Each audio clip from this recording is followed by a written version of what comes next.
Delicious baby cakes. Let's go through what's happening in crypto land with the prices right now. And I've got some beautiful, juicy information to share with you. This is the Bitcoin weekly chart. We're going to investigate something particular about it regarding this weekly super trend.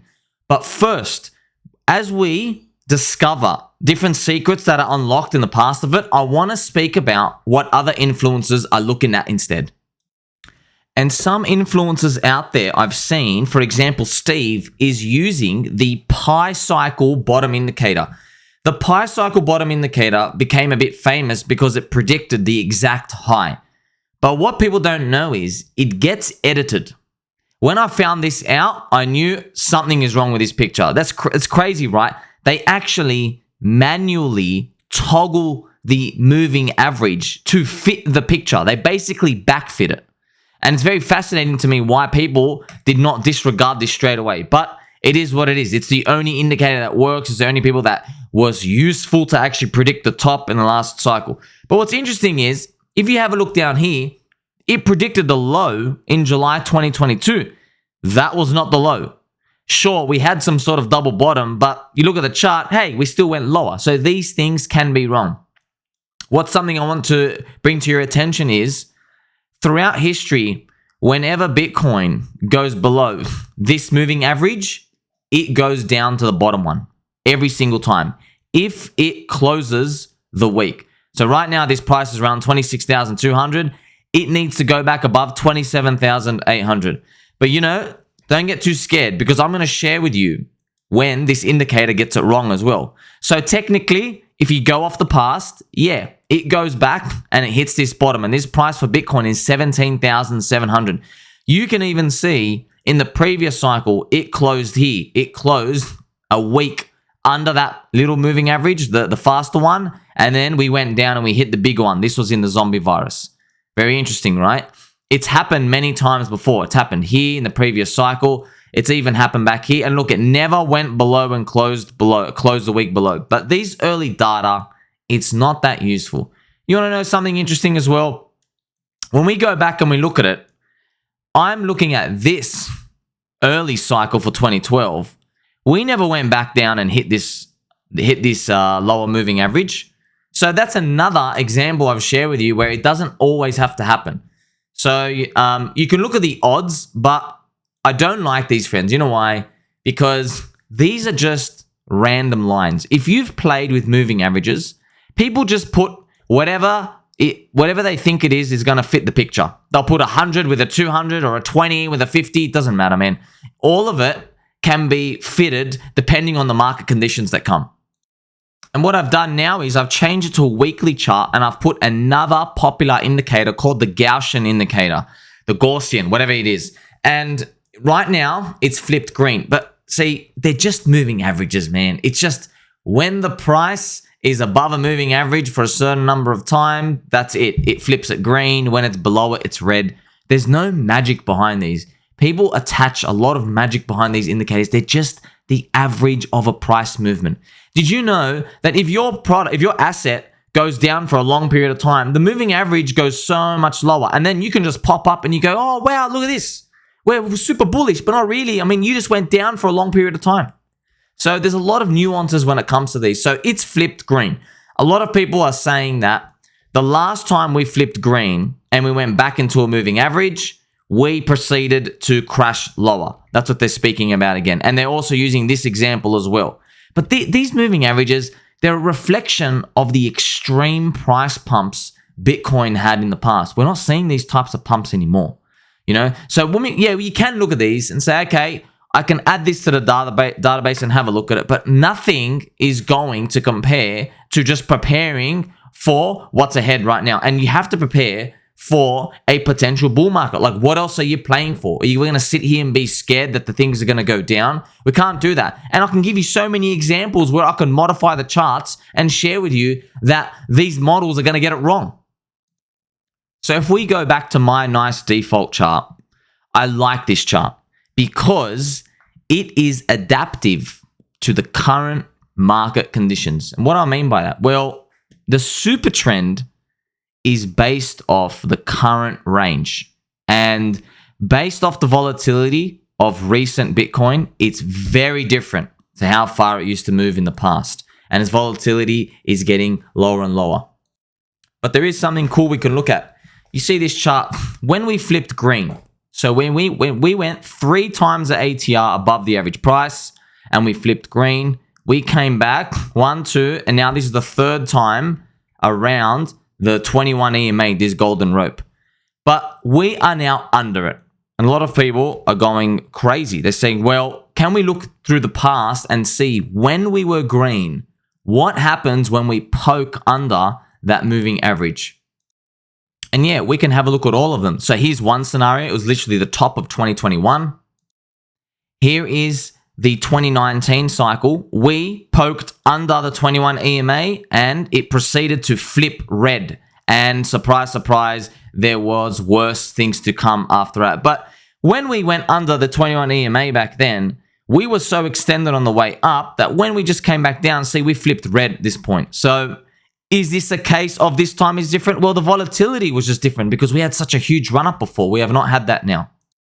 And in the 2017 run up, the 2018 movement, when Bitcoin poked below that 21 EMA again, look, it flipped red again. But this was as well a function of the high volatility back then because it moved so much.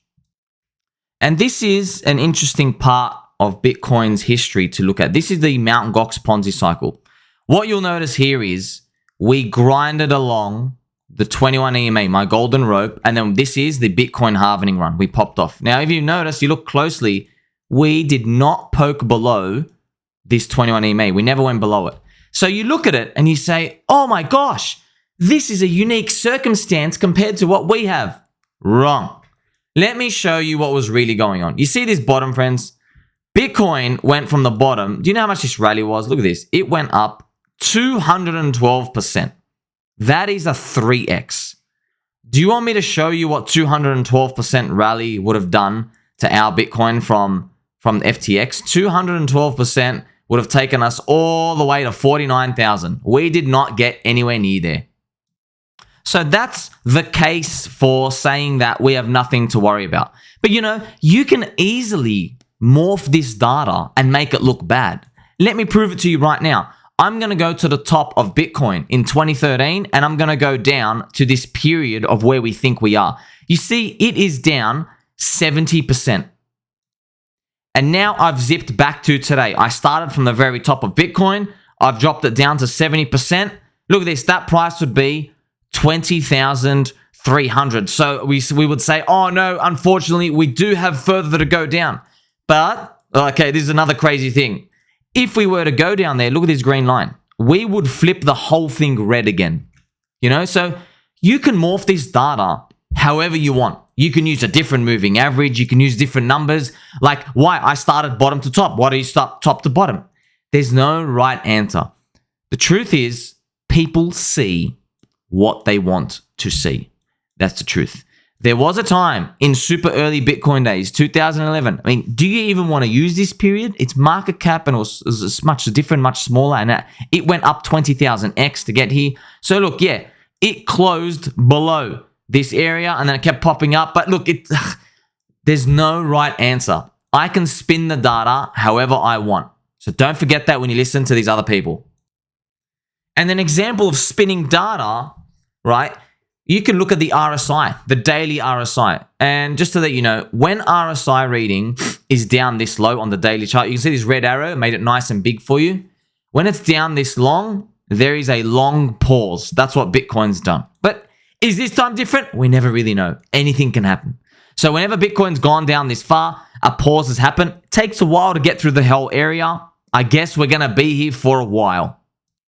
And when we go back to it, if we go back to that Mt. Gox Ponzi cycle, do you remember I just said that we might be here for a while? I mean, this is what being here for a while might mean. So once again, you can throw so many things. I'm not kidding. You can get 50% of cases where it's for and 50% of cases where it's against, you know, bull or bear. But this is where we can change things up a bit. I have a survey here from a popular influencer. Over 700,000 subs. This is a good indicator of the average person. Most of the crowd is sidelined in Bitcoin. They're sidelined in Bitcoin and they're sidelined into stablecoins. I've spoken to a lot of people, and I'm surprised. I'm actually very shocked how high their stablecoin allocation is. It's not 10 to 20%. The most aggressive person I know is 30% still in stablecoins, 20 to 30%. And they're like, oh, I'm running low, I'm running low. Many other people are 80% plus. This is just truth. I've spoken to a lot of people. So look at this. The survey is most people think $20,000 Bitcoin is coming first, not 30,000. And on the chart, it would look like here instead of up here. So everybody thinks this one's coming down. What do you think is going to happen? Because sometimes sentiment is not enough. It's useful. It's interesting to see. But, you know, there are more things we can look at. This is something I wanted to bring to your attention. Grayscale Ethereum. So Grayscale, they have a Bitcoin. Everybody knows about GBTC. Well, they have GETH. Grayscale Ethereum, by the way, it's on a huge discount. Look at this price down here, friends. Basically, Grayscale Ethereum is $1,000 and no one wants to buy it. That's how huge of a discount it is. Grayscale Ethereum, in the recent session, mysteriously found a buyer who slugged it up plus 5.2%, which is huge for Ethereum. So, like, why would you buy an encapsulated, locked up Ethereum, which you're not even going to get? You're not even allowed to withdraw it. It's something to think about. Obviously, they might know something. So, to update you, there is a court case coming on. And we're supposed to get the reading this week. They were meant to give it out last week, and then they mysteriously delayed it. The judge delayed it. And the court case is how Grayscale is fighting against the SEC. Is the judge going to say that the SEC have been unfair to Grayscale? Or are they going to be corrupt and be a bug eater too? I don't know about this legal system.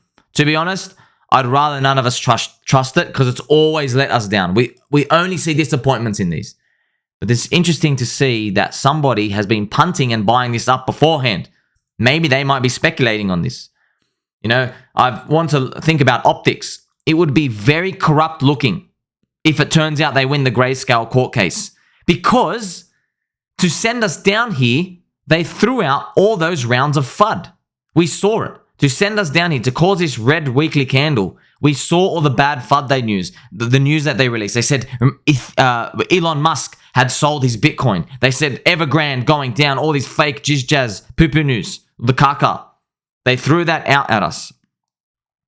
You know? And then what would it look like if it looked like a planned Bitcoin wipeout FUD only to push out good news later on the next week? Because then it would be the classic pump and dump. It would be the classic FUD the news. It would be the classic put out FUD so the big wallets can collect, and then let's continue on higher. If this plays out and if we get a reversal candle off it. And one thing you don't see in the charts are the narratives. This is probably the X factor. Because me and you, one, we are friends. You like, subscribe, button, all. And two, I'm here to share with you this information, this juicy information about these narratives that have appeared this year. Now, the narratives suck, but the fact that these narratives were here, I can confirm to you these narratives were not around in the plus token Ponzi cycle. They were not here. 100% confirmed not here. It was only one narrative. And the narrative was China's running a $1 billion Bitcoin Ponzi and people are putting in money for the Chinese BitConnect. All right? This year, what have we seen? Look at all these narratives. We saw AI coins, then China coins. Then we had the banking crisis. Bitcoin's a better money. So is crypto. We had ZK rollups, liquid staking. We had the ordinals for Bitcoin. Then it moved to meme coins. We saw Pepe. Then we had the Bitcoin spot ETF. Now we have Friendtech, which is SoFi, social finance. See all these things, 9 narratives that have appeared this year. We did not see that in those past cycles. Does this mean that we have a bigger network effect now and it's harder to crush us down? Maybe. But we got to be prepared for everything. Because at the end of the day, all we really have is each other, friends. We can follow these trends as much as we want. You know, we can look at this data and say, well, you know, either lean one side or the other. But you know, we know what we're here for. We're here for the business cycle continuation in these crypto digital economies. And unfortunately, we can't do anything until that Bitcoin halvening. That's the only thing we can go off. Catch you in the next one, friends.